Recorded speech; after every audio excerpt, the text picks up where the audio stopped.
بسم الله الرحمن الرحيم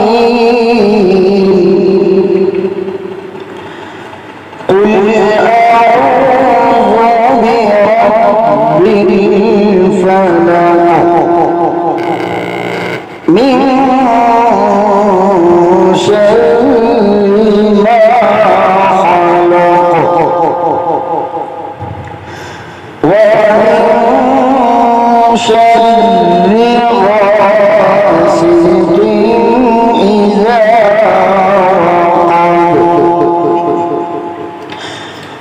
وقب ومن شر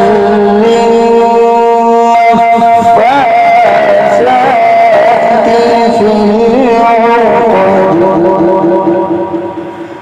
ومن شر حاسد